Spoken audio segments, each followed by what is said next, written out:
Well, hey guys, I'm Mike. And I'm Tom. And we are Bible Fanatics.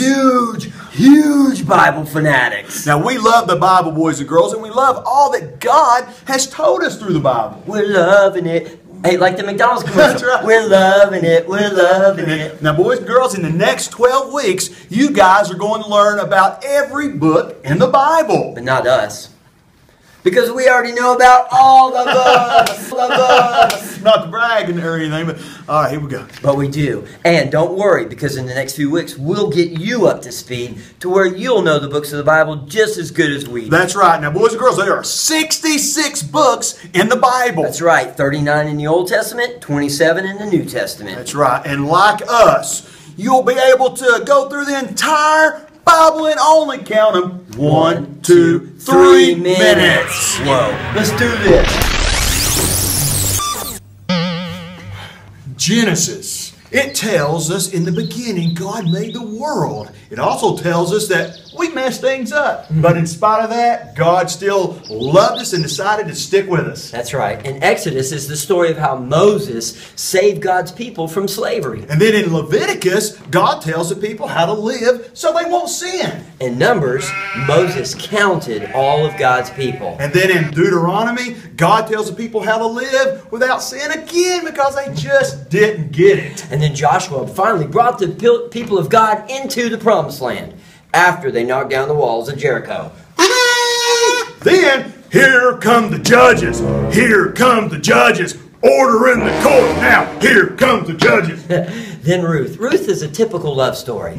Girl beats boy, boy dies, girl moves in with boy's mom, and then marries his cousin. Samuel. Samuel was such a great prophet. How great was he? Well, he got 2 books to tell the story of Israel's first 2 kings. Speaking of kings, 1st and 2nd Kings tells the story of all of Israel's leadership. And then you have 1st and 2nd Chronicles tells the story all over again. That's right. And then Ezra tells the story of how God forgave the people after the kings had led them astray. And then you have Nehemiah. He rebuilt the wall that protected the city of Jerusalem. Right. And then Esther saved all of God's people when she went before the king. Girl power! And then Job. Job, he was a man who had a very bad day.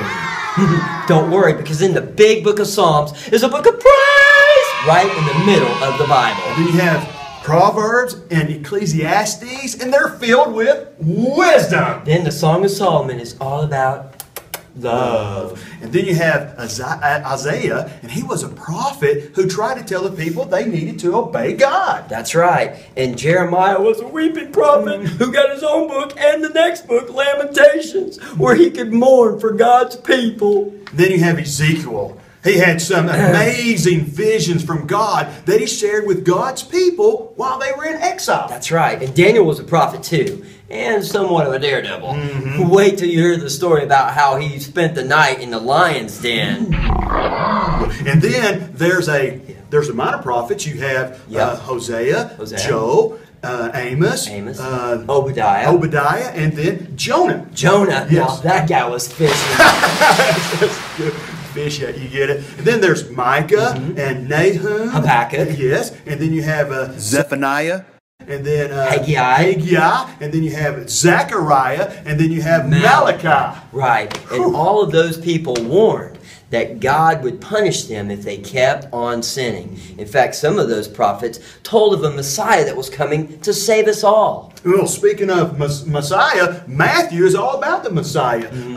It's the one man's way of saying, hey, have you met my friend Jesus? Yeah. Then Mark also wrote a book about, hey, have you met my friend Jesus? And then there was Luke, who was a doctor, and he said, hey, have you met my friend Jesus? And then John wrote, in the beginning was the Word, and the Word was with God, and the Word was God.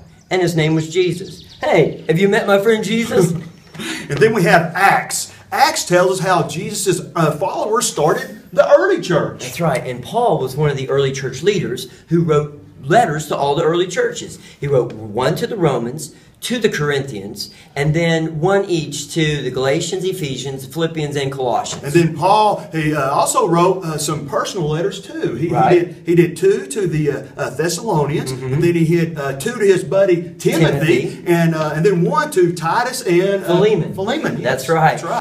Then he wasn't the only one to write letters, because then there was the book for Hebrews. That's right. And then one from Jesus' brother James. That's right. And then two from Peter. And then three from John. And then one from Jude. And then there's Revelation. That's where God tells us how the story ends. But it's not over yet, because we're still in it. You're exactly right. All the more reason to get to know these 66 books of the Bible. Right. You may not be able to get to go through all the books of the Bible in 3 minutes like we just did. But the more you get to know them, the more you get to know Jesus.